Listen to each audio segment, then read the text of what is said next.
अलंकापुरी पुण्यभूमी पवित्र,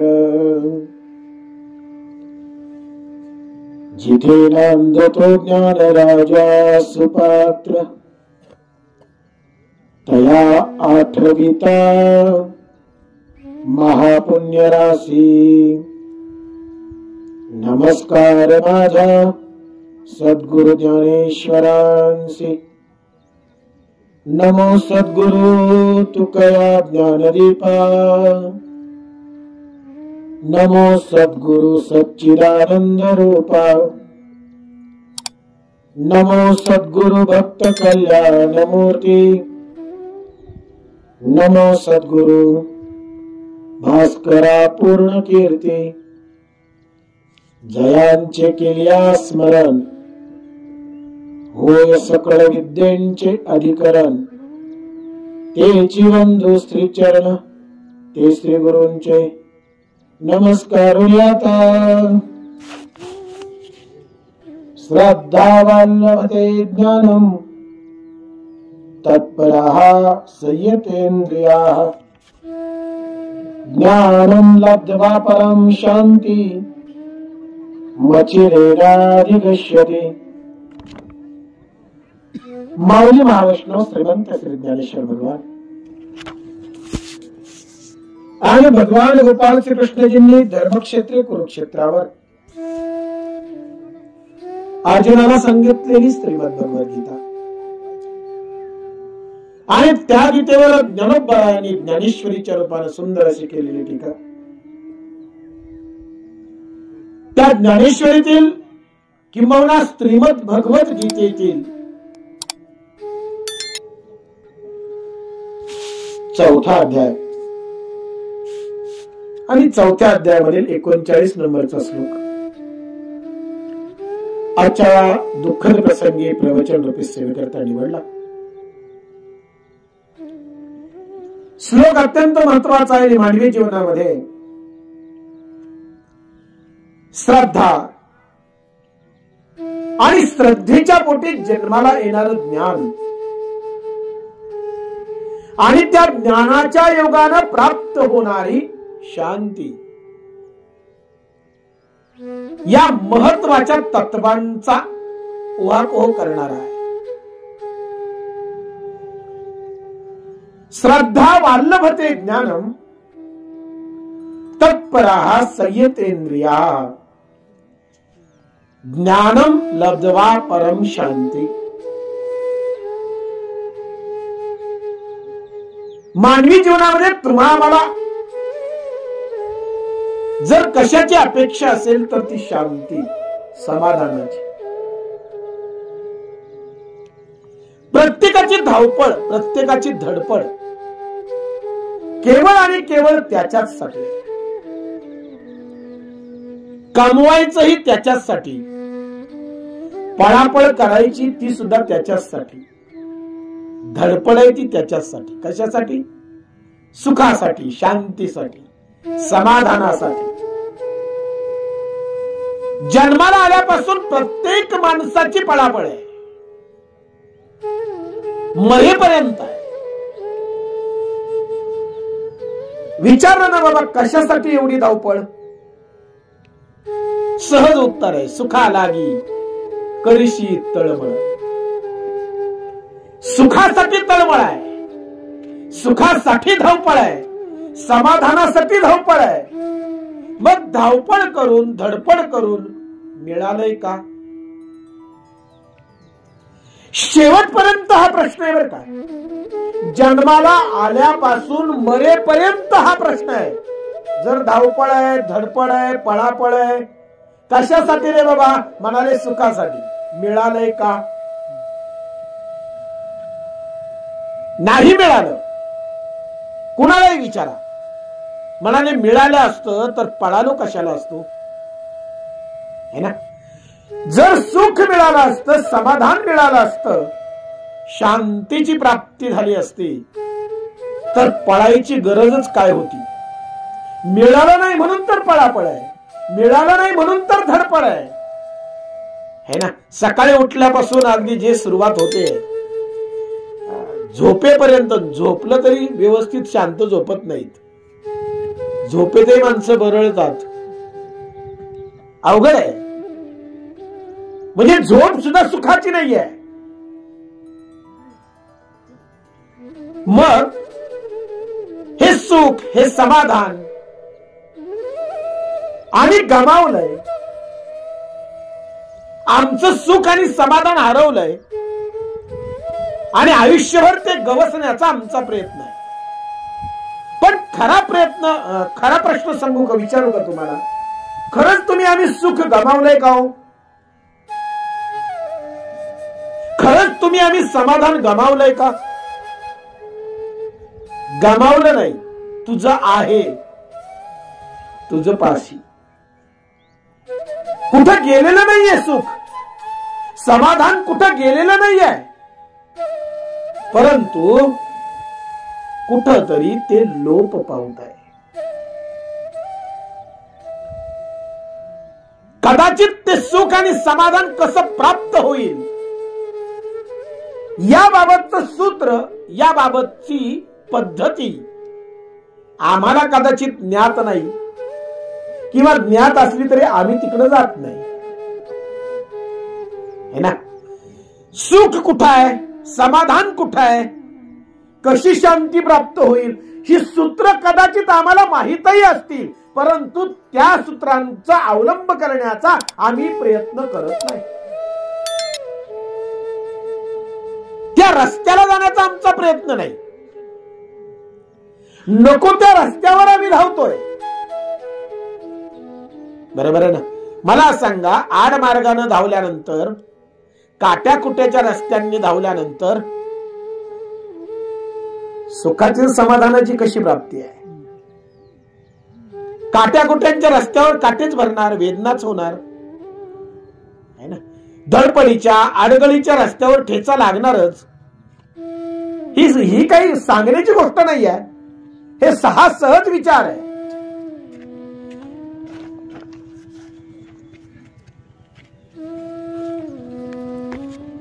हा सहज विचार आहे, सहज. अगदी मऊ फुलांच्या रस्त्यावर चालल्यावर ठेचा लागण्याची भीती आहे का? सहज विचार आहे की नाही? आल्हाददायक प्रवास होईल, आरामात प्रवास होईल. म्हणजे याचा अर्थ असा आहे की जीवन जगत असताना जीवनाच्या मार्गावर आम्हाला जर दुःख येत आहेत, आम्हाला जर समाधान नाही, आम्हाला जर सुखाची प्राप्ती नाही, याचा अर्थ जीवन जगण्याचा आमचा मार्ग मात्र आडमार्ग आहे. बर का? तो मार्ग जो आहे, आम्ही जो निवडलाय, तो सुखाकडे जाणारा नाही आहे, तो आनंदाकडे जाणारा नाही आहे, तो समाधान देणारा नाही आहे. असता तर आता जगात कोणीतरी समाधानी असता. पण जगी सर्व सुखी असा कोण आहे? छातीला हात लावून निश्चितपूर्वक प्रश्न विचारला. कारण प्रश्न विचारणाऱ्यांना खात्री आहे, जगी सर्व सुखी असा कोणीच नाहीये. कोणीच नाहीये म्हणून तर प्रश्न आहे, कोण आहे? मग जगामध्ये सुखी कोणीच नाही, कारण काय असावं? शोधलं पाहिजे ना. का बरं सुख मिळत नाही? आमच्याकडे तर एवढ्या वस्तू आहेत, आमचं तर 4 मजली घर आहे, 50 एकर जमीन आहे, 4-2 कोटी बँकेत आहेत, मुलं नोकरीला आहेत, सुना नोकरीला आहेत, नातवंड आहेत, इष्टतेची कमतरता नाही. मग का बरं सुख नाही? का बरं समाधान नाही? एवढं सगळं असून सुद्धा सुख समाधान का नाही? एक जण असं भेटल्यानंतर मला म्हणाला, महाराज चला ना माझ्या घराकडे. म्हटलं चला. आता घराकडे गेल्यानंतर घराकडे नेण्याचा उद्देश एकच होता, महाराजांना आपलं घर दाखवावं, आपली इस्टेट दाखवावी, नाही का, माझ्याकडं किती आहे. ठीक आहे, त्यानं दाखवलं, मी बघितलं.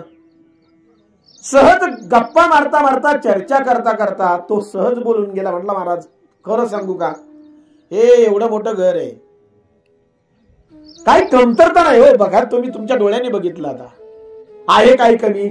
अहो जगात अशी एकही वस्तू नाही जी माझ्या घरात नाही बरं का. सगळं घर भरलंय.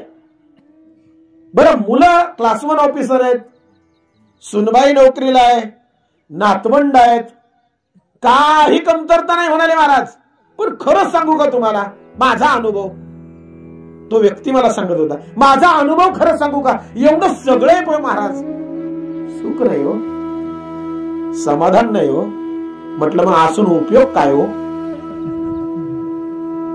जर सुख नाही समाधान, एवढं सगळं आहे, घर भरलंय, आपण जर सुख नाही समाधान नाही तर त्या असल्याचा उपयोग काय. माणसांचा गैरसमज आहे. मी 4-2 एकर अजून वाढवली म्हणजे सुख मिळेल, एखादा मजला चढवला म्हणजे सुख मिळेल, आहे ना. वाटतं ना प्रत्येकाला. बँकेतलं थोडेसे बॅलन्स वाढवला की सुख मिळेल, नाही हो. सांसारिक वस्तू सुख देत नाहीत. सांसारिक कुठलीही वस्तू आणि कुठलीही व्यक्ती सुख देत नाही. आता त्याचं कारण आहे, जर बी विषाचं लावलंय, जर बी विषाचं लावलंय तर त्या विषाच्या बीजापासून निर्माण होणाऱ्या वेलीला किंवा रोपट्याला किंवा झाडाला सुखाची फळं येतील का. अगदी सहज साधा प्रश्न आहे. आपल्याला नियम माहिती आहे प्रकृतीचा, पेरावं तसं उगवत, जे पेराल ते उगवेल. मग जर विषाचं बीज लावलं असेल आणि त्या विषाच्या बीजाला वेल आली, त्या वेलीला सुखाच्या फळांची अपेक्षा करावी का. करणे उचित नाही. का करू नये. अहो म्हणाले बीज विषाचं आहे, मग अमृताची फळं कशी येतील त्याला. येतील का. नाही येणार. तसं एक सांगू का, जो संसार दुःखरूप बीजापासून निर्माण झाला, संसार दुःख मूळ, ज्याचं मूळ दुःख आहे, ज्याचं बीज दुःख आहे, आणि अशा दुःखाच्या बीजापासून निर्माण होणाऱ्या संसार रूपी वृक्षाला सुखाची फळं कशी लागतील. ज्याचं बीज दुःख आहे ते दुःखच देणार. म्हणून संसारापासून निर्मित असलेल्या कोणत्याही वस्तूनं आणि कोणत्याही व्यक्तीनं आजपर्यंत कोणत्याही संसाराशी आसक्त झालेल्या व्यक्तीला सुख आणि समाधान दिलेलं नाही.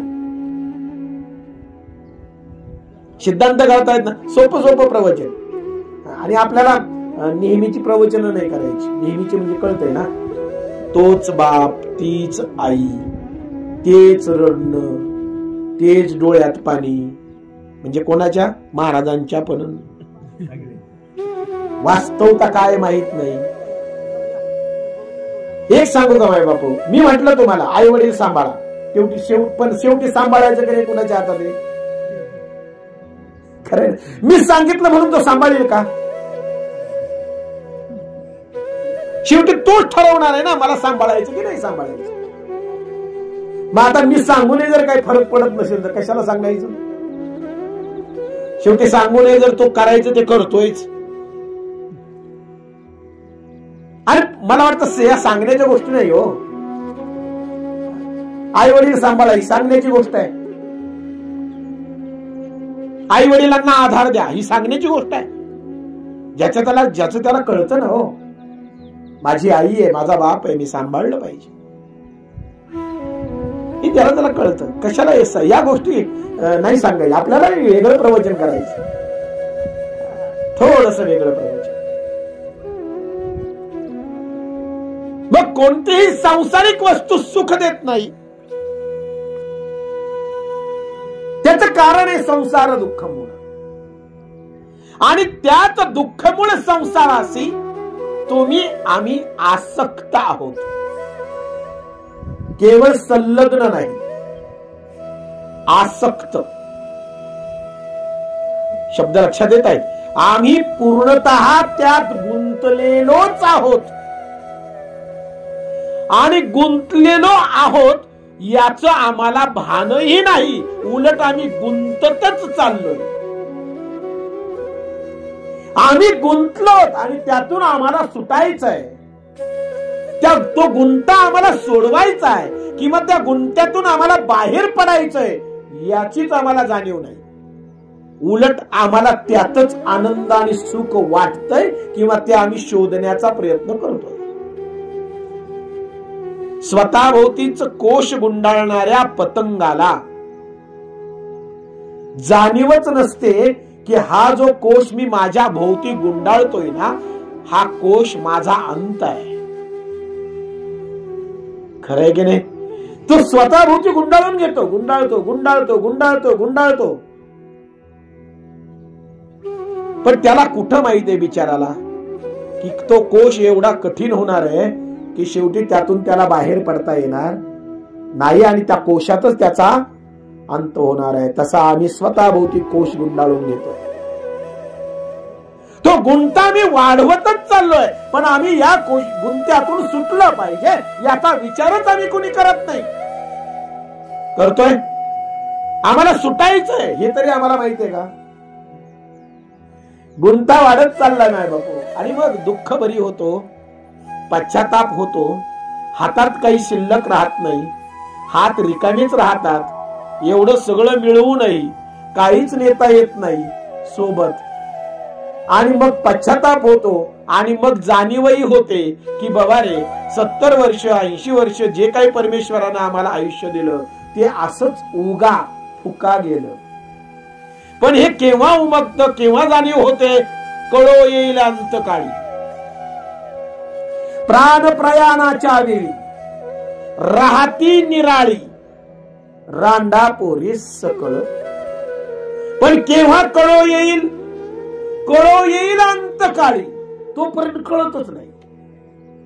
पण तेव्हा कळून उपयोग नसतो, कारण वेळ गेलेली असते आणि काळ समोर उभा असतो. असं म्हणतात मृत्यूच्या वेळी मानवाला किंवा मनुष्याला 1-2-4 मिनिट अधिक होईना, पण त्याचं संपूर्ण आयुष्य त्याच्या डोळ्यासमोरून जातं असं म्हणतात बरं का.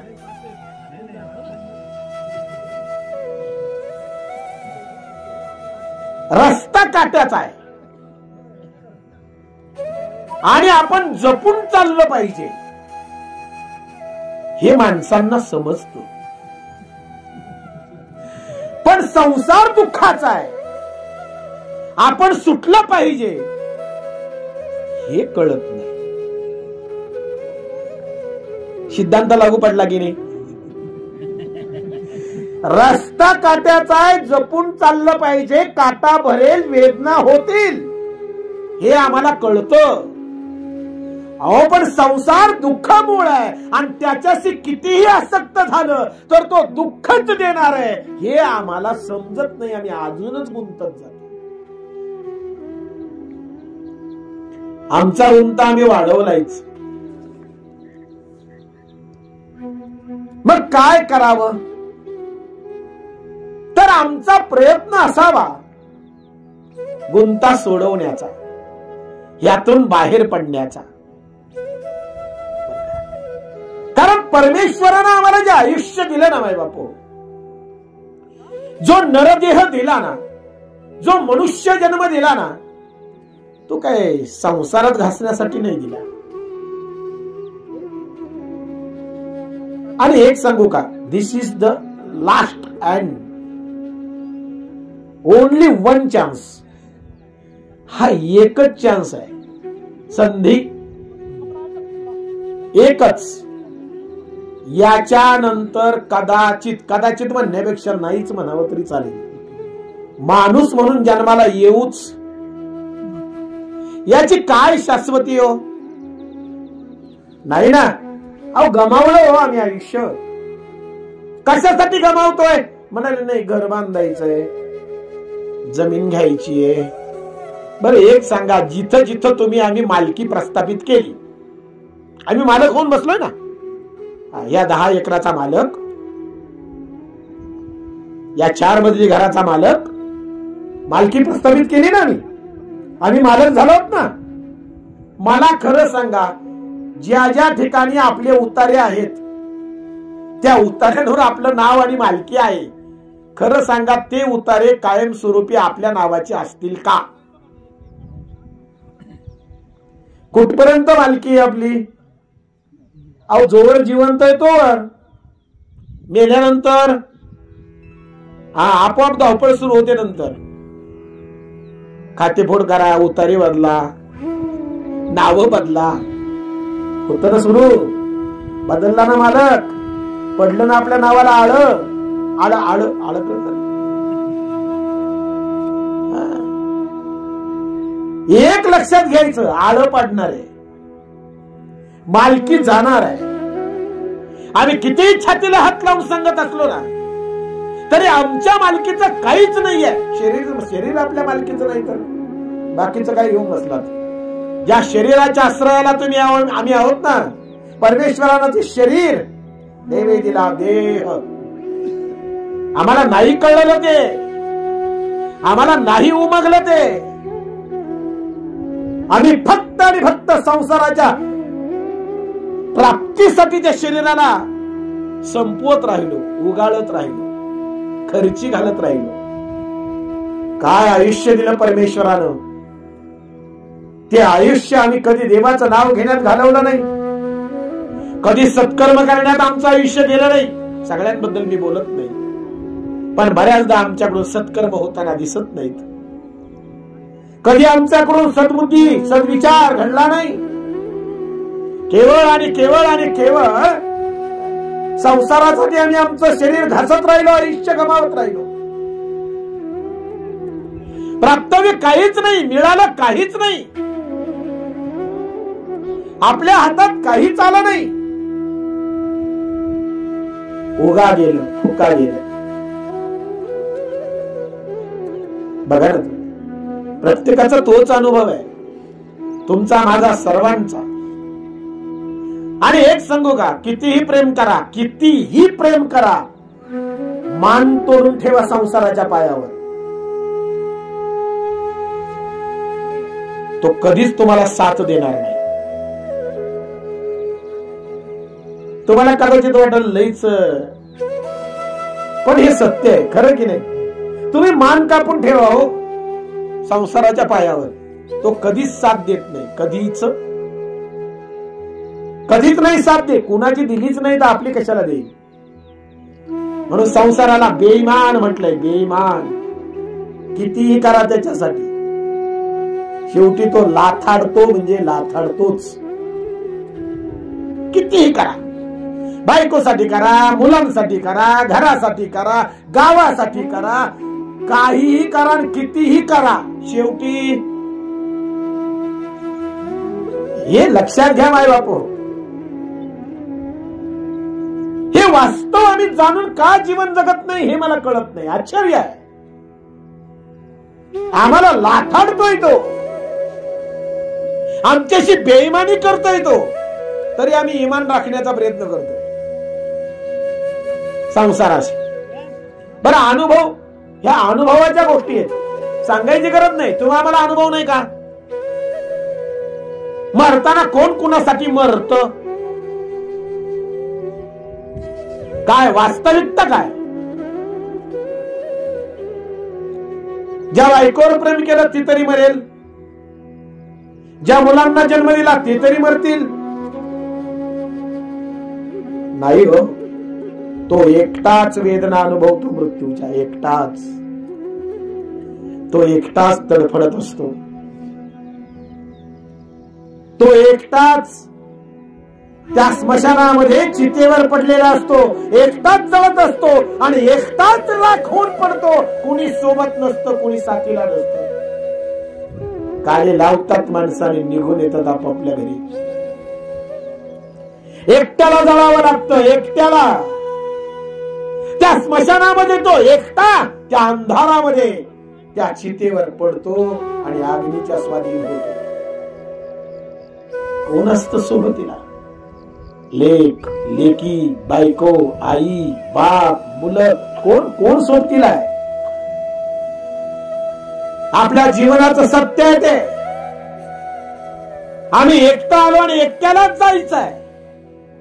या संसारातली कुठलीच वस्तू आणि कुठलीच व्यक्ती आपल्याला साथ देऊ शकत नाही. अंतकाळी सगळे साथ सोडून जातात. हे वास्तव आमच्या लक्षात येत नाही. आम्ही अनुभवत नाही, आम्ही बघत नाही. बघतोच तरी आसक्ती सुटते. असं नाही म्हणत का मग बायका पोरं सोडा, आई वडील सोडा, हे म्हणणं नाहीये. पण किमान आमची आसक्ती, आम्ही किती गुंतावं. कमळाच्या पानांप्रमाणे राहावं संसारामध्ये, असं संतांचं म्हणणं आहे. कमळाची पानं पाहिली ना तुम्ही, पाण्यातच असतात, पण त्या कमळाच्या पाण्यांना पाणी कधीच चिकटत नाही. पाण्यात राहून ते पाण्यापासून अलिप्त आहेत कमळाची पानं, हे ना. त्या कमळाच्या पानांप्रमाणे आमचं संसारात राहणं असावं. संसारात राहून सुद्धा संसारापासून अलिप्त, जसे संत राहिले होते ना, तुमच्या माझ्यामध्येच होते. व्यवहारी जीवन जगले की नाही? जगले. समाजामध्ये राहिले की नाही? राहिले. सामाजिक व्यवहार पार पाडले की नाही? पाडले. परंतु ते संसाराशी आसक्त होते का? तुकोबराया काय म्हणतायत? संसाराच्या नावे घालून या अशी वाहू हा संसार देवापायी. संसारात राहिले पण आसक्त होते. खरंय ना. आणि आम्ही मात्र आसक्त आहोत, हा फरक आहे. संतांमध्ये आणि आपल्यामध्ये तो फरक आहे की ते राहूनही आसक्त आहे. संसारात राहिले पण आसार नाही स्वीकारलं, केवळ सार ते स्वीकारलं. मंथुनी नवनीता तैसे घे अनंता. संसारात राहून केवळ सार स्वीकारलं, आसार टाकलं. आणि आमचं उलट आहे, आम्हाला सार सापडलंच नाही. त्या आसारतेच्याच मागे धावत चाललोय. जे नाशिवंत आहे, नश्वर आहे, जे कधीच आमचं होणार नाहीये, कधीच नाही. आणि म्हणून माय बाप हो, जीवन जगत असताना जे प्रेम तुम्ही आम्ही संसारावर करतो ना, किती प्रेम. म्हणाले काय सांगायचं महाराज. बायकोवर किती प्रेम. म्हणाले महाराज नाही राहू शकत तिच्याशिवाय. आईवर प्रेम, बापावर प्रेम करू नका असं माझं म्हणणं नाही बर का. पण मी ज्या आसक्तीबद्दल बोलतोय ना, की ज्याच्यामुळे गुंता वाढतो आणि जन्म मृत्यूच्या चक्रामध्ये अडकावं लागतं, त्या गुंत्याबद्दल मी बोलतोय. जितकं प्रेम कबीरदासांच्या माफ करा तुलसीदासांच्या पत्नीचं वाक्य आहे. तुलसीदासांची पत्नी, तुलसींचं लग्न झालं. ऐका बरं का, ज्यांनी रामचरितमानस लिहिलं, तुलसींचं लग्न झालं तोपर्यंत ते तुलसीदास नव्हते. तुलसी लग्न झालं, नवीन नवीन लग्न, काय सांगावं, इतकं प्रेम बायकोवर. बायको भोवतीच फिरायचे घरात, बायको शिवाय करमायचंच नाही. एक क्षण तिला सोडून बाजूला राहायची नाही. इतकं प्रेम बायकोवर. बरं त्यांच्या मनामध्ये सुद्धा काय म्हणाले, तिच्याशिवाय जगणं नाही, मी नाहीच जगू शकत. इतकं प्रेम जीवापाड.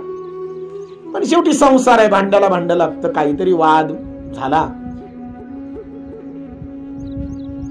आणि मग बायको रुसली, माहेरी निघून गेली. आता जिच्याशिवाय जगणंच शक्य नव्हतं तीच जर आपल्याला सोडून गेली, बेचैन झाले तुलसी.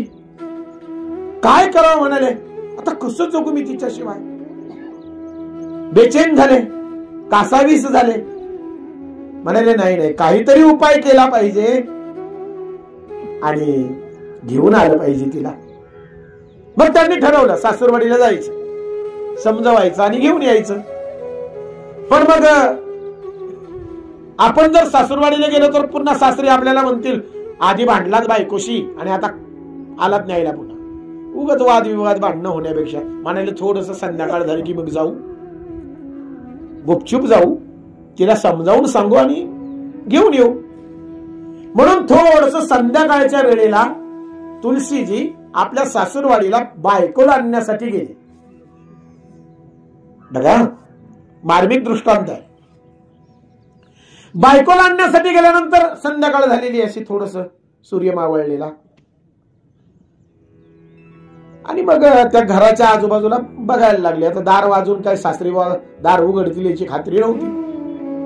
मग म्हणाले कुठं रस्ता मिळतो का बघावं, कारण ते माडीचं घर होतं. पूर्वी माडीची घरं असायची. माडीचं घर होतं आणि त्यांना असं जाणवलं की आपली पत्नी माडीवर आहे. म्हणून त्या माडीवर जाण्यासाठी ते रस्ता शोधायला लागले. कुठं घराच्या आजूबाजूला फिरून बघितलं, रस्ता मिळतोय का वर चढायला. तर त्यांना त्या माडीला एक दोर बांधून ठेवलेला दिसला. एक दोरी दिसली, दोरखंडासारखा असतो. संध्याकाळ झाली होती, पूर्ण अंधारही नव्हता आणि पूर्ण उजेडही नव्हता, असा संध्याकाळचा वेळ. तर ती दोरी टाकलेली त्यांना दिसली. तुळशी असांनी विचार केला, तुळशींनी. अरे म्हणाले, बरं झालं बायकोला कळलं की काय मी येणार आहे, काय सोय करून ठेवली. म्हणाले, दोरी टांगून ठेवली आहे तिनं. आणि मग त्यांनी त्या दोरीला धरावं आणि त्या दोरीला धरून वर चढावं माडीवर. तिथं गेले, पत्नी त्या ठिकाणी बसली होती. तिनं बघितलं आपला नवरा आलाय.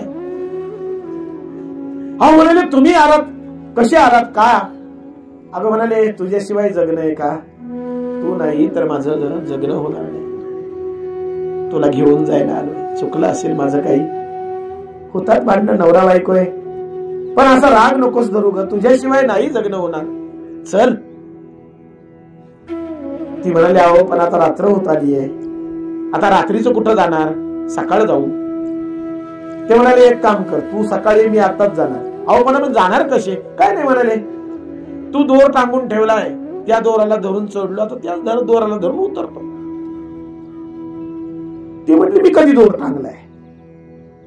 अगं म्हणाले, असं काय करतेय, त्या दोराला धरून तर वर चढलोय मी.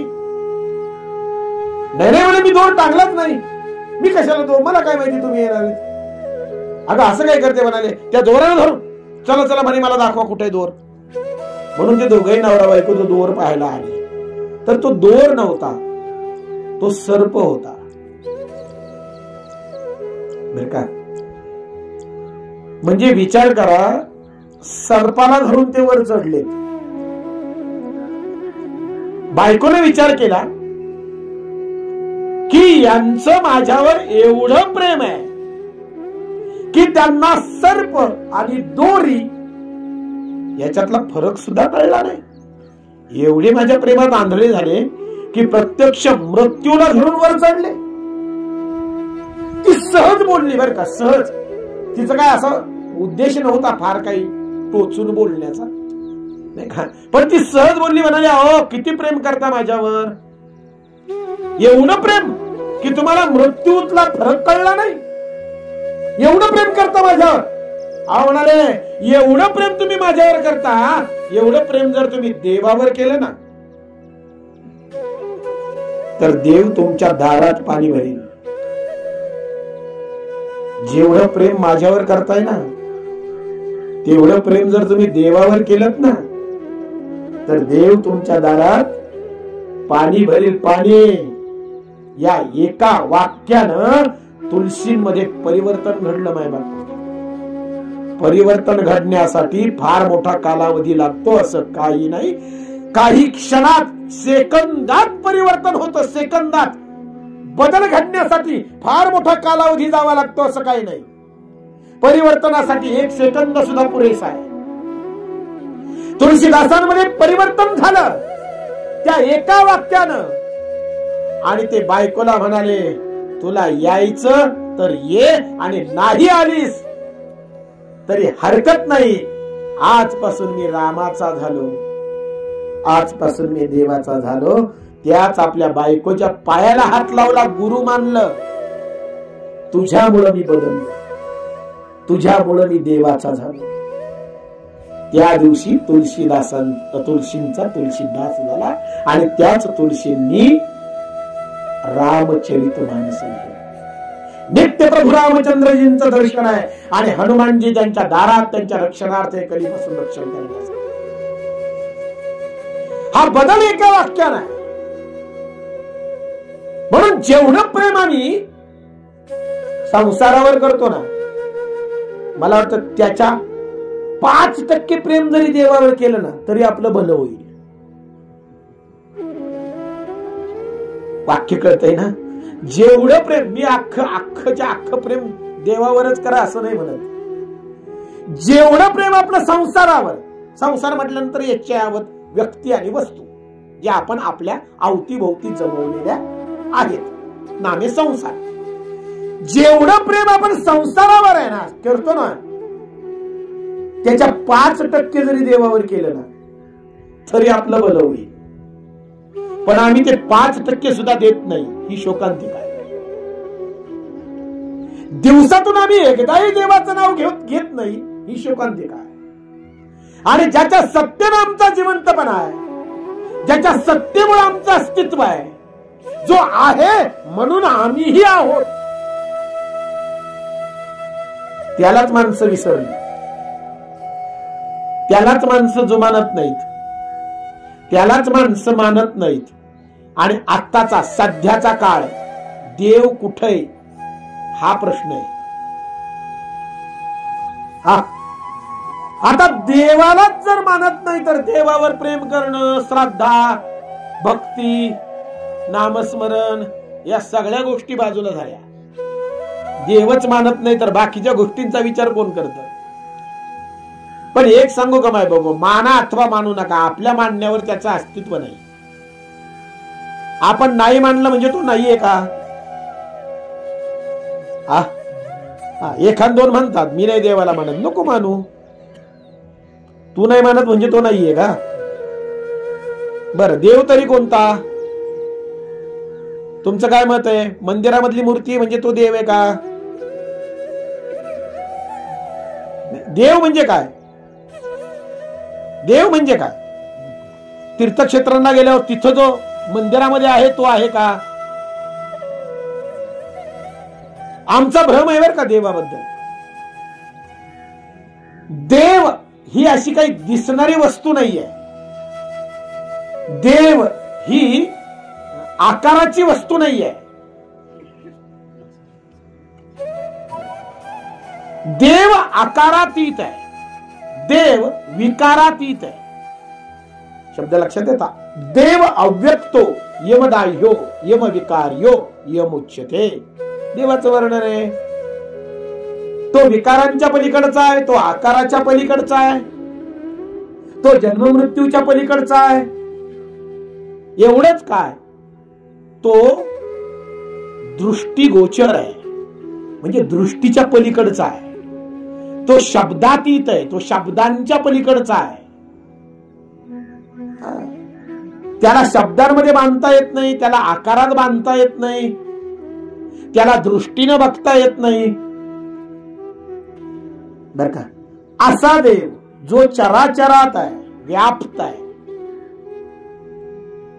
तो केवळ तुमच्यात माझ्यात नाही, तो चराचरात व्याप्त आहे. देव नटला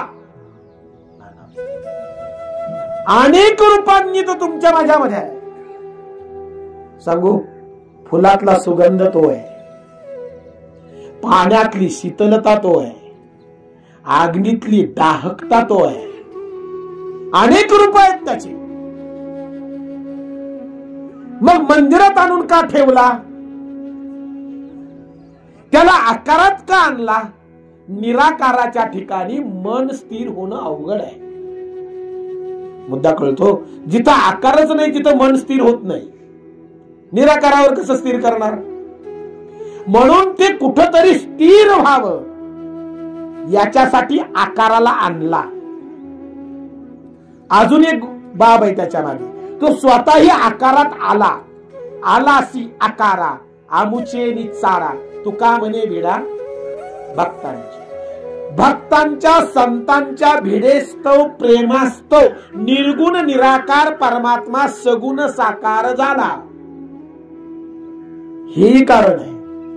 परंतु तो तसाच आहे हे मात्र समजू नका. बर का. मंदिरातली मूर्ती आहे तसाच देव आहे नाही. कटकटेवर हात ठेवून उभा आहे मग तो तसाच आहे नाही. मुद्दा लक्षात येतो ना. देवाला आकारात बांधता येत नाही, तो निराकार आहे, आकाराच्या पलीकडचा आहे. मग कुठे देव, कुठं शोधावा? वास्तविक मला सांगा, शोधण्याची आवश्यकता आहे का? जी वस्तू हरवलीच नाही तिला शोधण्याची काय गरज? कोणती वस्तू शोधतो आपण? जी हरवली ती. जी हरवलीच नाही तर तिला शोधायचं कशाला? मग ज्या देवाला आम्ही शोधतोय तीर्थांच्या ठिकाणी, मंदिरांच्या ठिकाणी शोधतोय ना, तिथं जाऊन तो भेटलाय का? कुणाला दिसलाय का? कुणाची विचारपूस केली का? पंढरपूरला गेलात, धावत धावत माझी विठ्ठू माऊली आली, गालावरून हात फिरवला, बाळा दमलाच काय चालू? असा काय प्रत्यक्ष येऊन तो काय आपल्याला मांडीवर घेत नाही. सांगायचं काय तात्पर्य माहितीये का?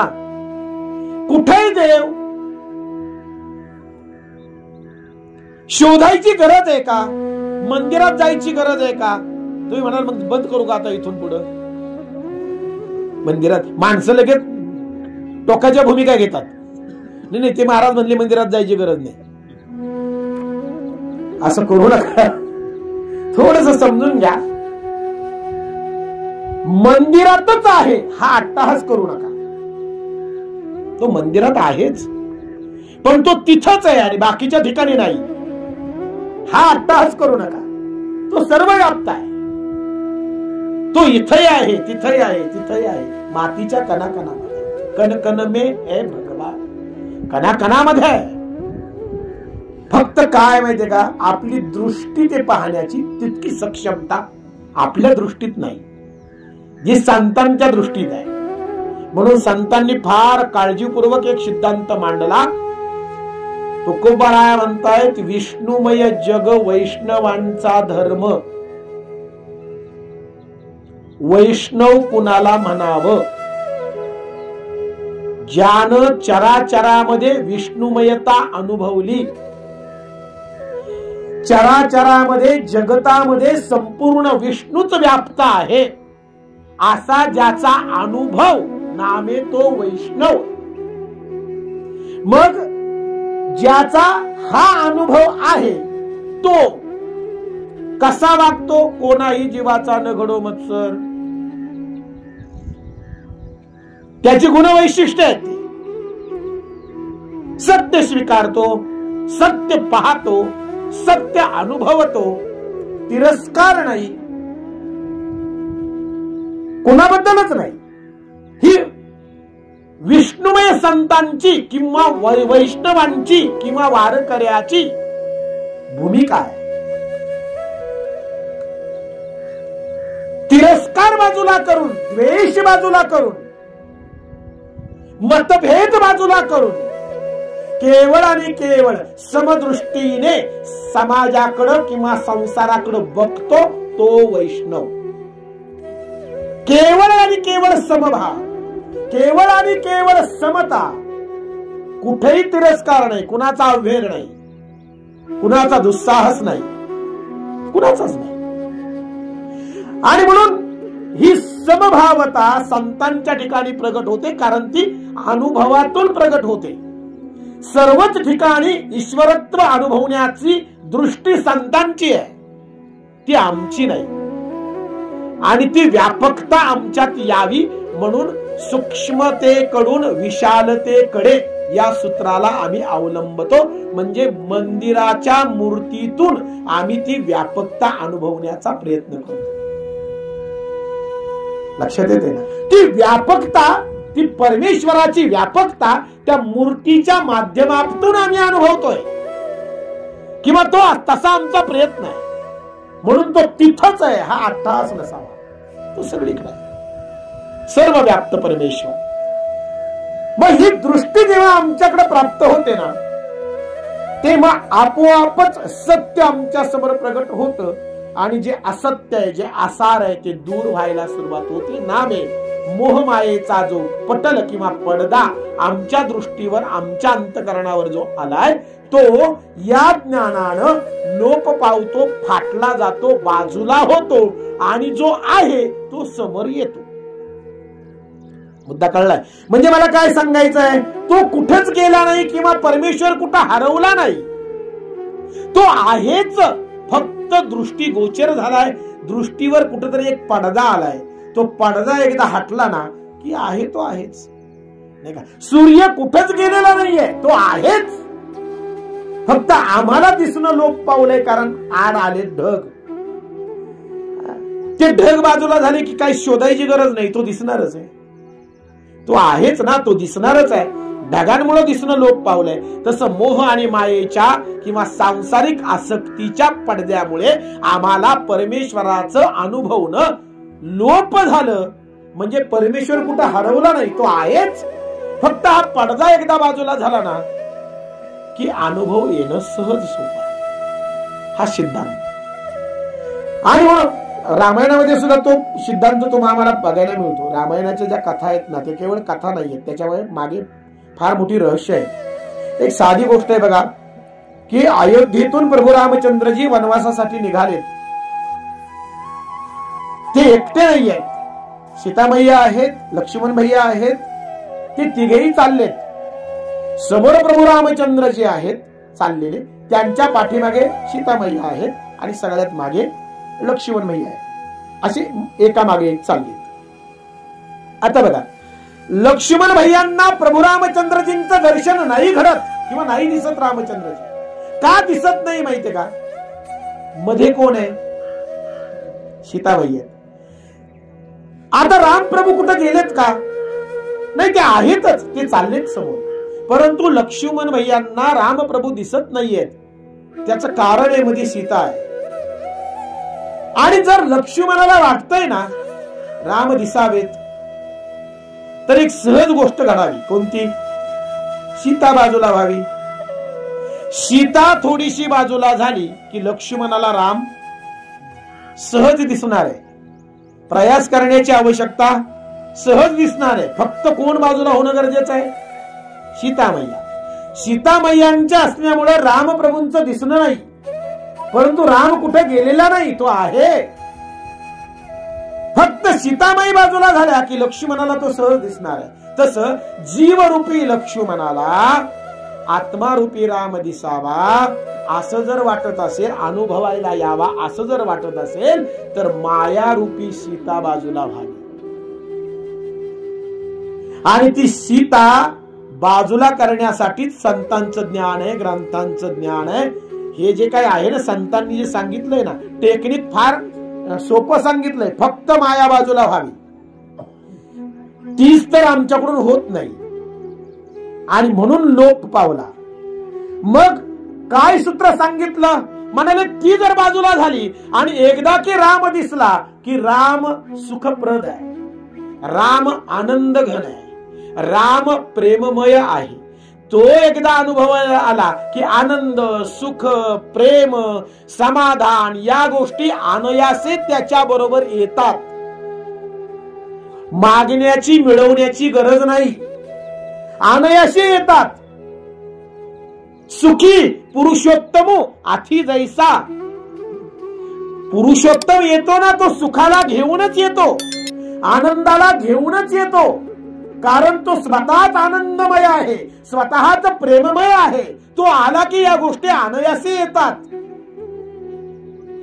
मग तो यावा याच्यासाठी काय? अनेक प्रकारचे मार्ग आहेत. त्याच्यात हा एक मार्ग सांगितला, श्रद्धा, प्रेम, भाव. आणि मला वाटतं परमार्थामध्ये सगळ्यात मोठं तत्व आहे. जप, तप, कर्म, क्रिया, नेम, धर्म या सगळ्या गोष्टींपेक्षा मला वाटतं भाव महत्वाचा. एक भाव नाही तुझा तरी पाल्हाळ ते. नाथबाबा भागवतामध्ये सांगतात, एक भाव नाही तुझा तरी पाल्हाळ. पाल्हाळ म्हणजे व्यर्थ. एक भाव नाही ना, सगळं व्यर्थ आहे, सगळंच व्यर्थ आहे. मग भावाशिवाय जर परमार्थ नाही, भावाशिवाय जर देव नाही, तर तोच भाव आपल्या अंतःकरणात निश्चित आहे, नाही का? आमच्याकडे प्रेम जन्मजात उपजतच, प्रेम हे आपल्या सोबतच आहे, नाही?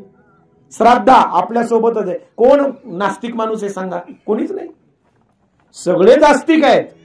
नास्तिक या जगामध्ये कोणीच नाही. माणसं जरी म्हणाले ना मी नास्तिक आहे, पण नास्तिक नाही. का माहितीये का? कारण श्रद्धा प्रेम नसलेला माणूस नाही, जीव सुद्धा नाही. अहो एखादा प्राणी त्याच्या अंतःकरणात प्रेम भाव असतोच की, श्रद्धा असतेच की. तोही मालकावर, कुत्रा आहे तोही मालकावर प्रेम करतोच. प्रेम नाही असा जीव नाही महाराज, श्रद्धा नाही असा जीव नाही. सगळेच आस्तिक आहे. फक्त काय माहितीये का, आमचं प्रेम कुणावर आहे याच्यावर सुख आणि समाधान अवलंबून आहे. आमचं प्रेम घरावर, आमचं प्रेम पैशावर, आमचं प्रेम बायकोवर, आमचं प्रेम मुलांवर, आमचं प्रेम आईवर, आमचं प्रेम बाप. असू नये असं नाही मी म्हणत, असू नये असं माझं म्हणणं नाही. पण एक सांगू का, या सगळ्या गोष्टींचा आपल्याला अनुभव आहे. आणि अत्यंत सुंदर वाक्य आहे, मी वाचलंय की या संसारामध्ये जीवन जगत असताना संसाराच्या कोणत्याही व्यक्तीवर अथवा वस्तूवर आपण जर प्रेम केलं तर शेवटी त्या जीवाला दुःखाला आणि पश्चातापाला सामोरं जावं लागतं. परमेश्वराशिवाय इतर कोणत्याही वस्तूवर अथवा व्यक्तीवर जर प्रेम कराल तर शेवटी रडावंच लागेल. हा संसाराचा अनुभव तुमचा माझा सगळ्यांचा अनुभव. रडावंच लागेल, रडतो आम्ही, पश्चाताप दुःख होत. आणि म्हणून रडणं नको, सुख हवं. तर सगळ्यात महत्वाची गोष्ट या ठिकाणी सांगितली श्रद्धा. भाव हवा, भाव. श्रद्धा असेल ना तर त्याच्या पुढे सूत्र फार सुंदर सांगितली. श्रद्धा वाल्लभते ज्ञानम तत्पराः संयतेंद्रियाः. आणि मग ज्ञानम लब्ध्वा परम शांती. कसं सूत्र आहे बघा. श्रद्धेच्या पोटी ज्ञान जन्माला येतं. बघा बर का, ज्ञानाला श्रद्धा प्रसवते. आणि म्हणून एक लक्षात घ्या, श्रद्धा ही श्रद्धाच असावी, ती अंधश्रद्धा असू नये. श्रद्धा ही डोळस असावी, डोळस. एक जण आला म्हणाला, महाराज मला डोळे झाकायचं काहीतरी सांगा. काय माणसांचा समज काय असतो बघा. म्हणाला, महाराज मला डोळे झाकायचं काहीतरी सांगा. म्हटलं एक दिवस झाकणारच आहे, त्याच्याबद्दल काय सांगायचं? नाही म्हणाले, ते डोळे झाकायचं कळलं ना. म्हटलं हे बघ बाबा, मला एक कळतं, परमार्थ भक्ती डोळे झाकण्यासाठी नाही. परमार्थ भक्ती हे डोळे झाकण्यासाठी नाही, झाकलेले डोळे उघडण्यासाठी. भक्ती ही डोळस असावी. अंधश्रद्धेत त्याचं परावर्तन होऊ नये. डोळे मिटून भक्ती नको, डोळे मिटून श्रद्धा नको. ती डोळसावी, उघड. आणि मग अशा डोळस श्रद्धेच्या पोटी ज्ञान जन्मत.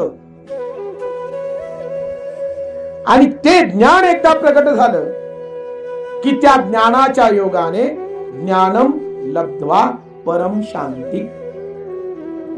ज्ञानच शांती प्राप्त करून देऊ शकतं, समाधान प्राप्त करून देऊ शकतं, आत्मसुखाला प्राप्त करून देऊ शकतं. हे सूत्र सांगितलं. म्हणजे सुखाकडे जर जायचं असेल ना तर आधी आमच्या ठिकाणी श्रद्धा, प्रगटीकरण नाही पण त्या श्रद्धेची जाणीव व्हावी. त्या श्रद्धेची जाणीव व्हावी आणि मग ती श्रद्धा मी कुठे लावावी किंवा कुणावर ठेवावी हा विवेक आपल्या जवळ असावा. म्हणून संत विवेक आहे. संतांच्या ठिकाणी विवेकयुक्त असतात म्हणून तर ते संत आहेत. ज्ञानोबा माऊली सुद्धा म्हणतात की नाही, संत तेथे विवेका असणे कीजे. संत त्यांचा महत्वाचा गुण म्हणजे ते विवेकवान. अर्थात आपणही विवेकवान आहोतच, पण आपला विवेक फक्त स्वार्थापुरता जागा होतो. स्वार्थ असेल तर आपला विवेक, म्हणजे खरं उदाहरण देऊ का तुम्हाला, लोखंड सोनं. तुम्हाला सांगितलं यातली एक गोष्ट तुमची होणार आहे, काय घेणार तुम्ही? कशाला लोखंडाला हात लावायचा? विचार करण्याची सुद्धा गरज नाही. वेडा आला तरी सोनं घेऊन पळेल की नाही? सोनं. मिरची गुळ काय घ्याल? गुळाच. मिरचीने कशाला तोंड बाजून घ्यायचं? गुळच खाना. काय वापरतोय माहिती का आपण? विवेक. माझ्यासाठी योग्य काय, ती निवाडा करणारी जी बुद्धी असते ना त्याला सत्सद विवेक बुद्धी म्हणतात. चांगलं वाईट, योग्य अयोग्य, सत्य असत्य, हित अहित याचा निवाडा करणारी जी बुद्धी ना ती सत्सद विवेक बुद्धी. आणि मग त्यातलं माझ्यासाठी काय योग्य म्हणजे विवेक. मग आता गुळ खाल्ला, सोनं घेतलं, आता थोडं बदलू. संसार आणि देव. आता काय घेतलं? देव की संसार? मग संसार घेतला तर विवेक जागा राहिला का? आमचा विवेक संपला. विवेक संपला की दुःख आणि पश्चाताप. अविवेकानं घेतलेला निर्णय आपल्याला दुःख आणि पश्चातापच देतो हे निश्चित आहे. आणि म्हणून संतांचा विवेक नित्य जागृत आहे. संत संसारात राहून सुद्धा सार स्वीकारतात, असार नाही. कारण त्यांच्या ठिकाणी विवेक नित्य जागृत आहे. आणि आमचा विवेक फक्त आम्हाला स्वार्थासाठी आम्ही तो वापरतो. म्हणून ते 2-3 उदाहरणं दिली. आणि म्हणून विवेकानं मग आपण ती श्रद्धा कुणावर ठेवावी, कुठे लावावी हे आपल्या विवेकावर आहे. परमेश्वराच्या ठिकाणी जर श्रद्धा भाव असेल तर ती श्रद्धा ज्ञानाला प्रसवते, आत्मज्ञानाला प्रसवते आणि मग आत्मसुख सहजच त्याला प्राप्त होतं. आणि म्हणून ज्ञानाकडे वाटचाल होणं अतिशय आवश्यक आहे. थांबायचं आलं बोलणार. हा 1-2 मिनिटं फक्त एवढा सिद्धांत क्लिअर करतो. आणि म्हणून ज्ञान एक लक्षात घ्या. ज्ञानाच्या बाबतीत थोडासा गैरसमज आहे, तेवढा फक्त 2 मिनिटात क्लिअर करतो. ज्ञान म्हणजे काय? गीतेमध्ये सुद्धा सांगितलं, नाही ज्ञानेन सदृशम पवित्रम मिह विद्यते. ज्ञानासारखी पवित्र वस्तू या जगात दुसरी कुठलीच नाही. कारण तिला विकार नाही, तिला बाधा नाही, ते नित्य आहे. मग ज्ञान म्हणजे काय? एक लक्षात घ्या बरं का. ज्ञान आणि माहिती याच्यात फरक आहे. नॉलेज आणि इन्फॉर्मेशन याच्यात फरक आहे. थोडस क्लिअर करतो आणि संपवतो. इन्फॉर्मेशन आणि नॉलेज याच्यात फरक आहे. मला जगाबद्दल इन्फॉर्मेशन आहे पण मी ज्ञानी असेलच असं नाही. एखादा MA PhD आहे पण तो ज्ञानी असेलच असं नाही. बघा बरं का. एखादा ब्रेन स्पेशालिस्ट आहे, त्याच्याकडे मी हार्टचा पेशंट घेऊन गेलो, मग तो ब्रेन स्पेशालिस्ट त्याच्यावर ट्रीटमेंट देईल का? तो उलट आपल्याला एखाद्या हृदयविकार तज्ञाकडे रेफर करेल की नाही? नाही, तुम्ही माझ्याकडे नको, तुम्ही अमुक अमुक डॉक्टरांकडे जा, ते हृदयरोग तज्ञ आहेत.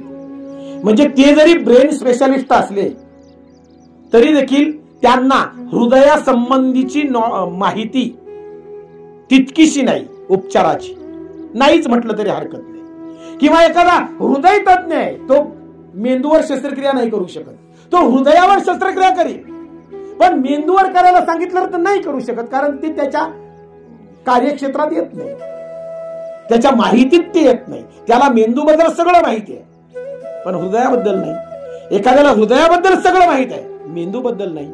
एखाद्याला अमेरिकेबद्दल माहिती आहे, जपानबद्दल नाही. एखाद्याला जपानबद्दल, म्हणजे मला काय सांगायचं माहितीये का? Information is always incomplete. ती कधीच कंप्लीट नसते. माहिती ही केवळ आणि केवळ अपूर्णच असते. माहिती पूर्ण असते का? अमेरिकेबद्दल मला बरंच माहिती आहे पण सगळंच माहित नाही, सगळंच माहित नाही, ती इनकम्प्लीट आहे. लक्षात घ्या, माहिती नेहमी अपूर्णतेचा अनुभव देते आणि ज्ञान नेहमी पूर्णत्वाचा अनुभव देतं. ज्ञान हे पूर्ण आहे आणि माहिती ही अपूर्ण आहे, लक्षात घ्या. आणि म्हणून ज्ञान झालं किंवा ज्ञान अनुभवायला आलं की पूर्णत्वही अनुभवायला येतं. तिथं तो पूर्ण होतो आणि अपूर्णता संपते. तुकोबारायांच्या ठिकाणी तुकोबाराया म्हणतायत, याजसाठी केला होता अट्टाहास, शेवटचा दिस गोड व्हावा. तो शेवटचा दिस गोड केव्हा झाला? आता निश्चिंतीने पावलो विसावा. तो विसावा जो आहे ना तो केव्हा पावलो? खुंटलिया धावा तृष्णेची. तृष्णा थांबल्या, विसावा पावलो. विसावा पावलो याचा अर्थ पूर्णत्वाचा अनुभव आला.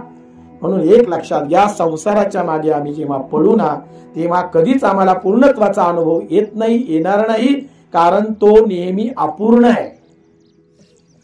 बघा ना तुम्ही, भरपूरही असलं तरी माणसांना कधीच पूर्ण झाल्यासारखं वाटत नाही. काहीतरी कमतरता, काहीतरी अपूर्णता मानवाला जीवनामध्ये जाणवतच असते. हे कमीच आहे, तेच कमी आहे. संसार नेहमी अपूर्णतेचा अनुभव देतो आणि भक्ती, परमार्थ, ज्ञान नेहमी पूर्णत्वाचा अनुभव देतं. पूर्णत्व म्हणजेच सुख, पूर्णत्व म्हणजे समाधान, पूर्णत्व म्हणजेच शांती. आणि म्हणून परमार्थ का करावा, भक्ती का करावी, तर ती केवळ आणि केवळ परमार्थ, शांतीसाठी, समाधानासाठी, स्थिरत्वासाठी करावी. असा हा एक उत्तम असा सिद्धांत आहे.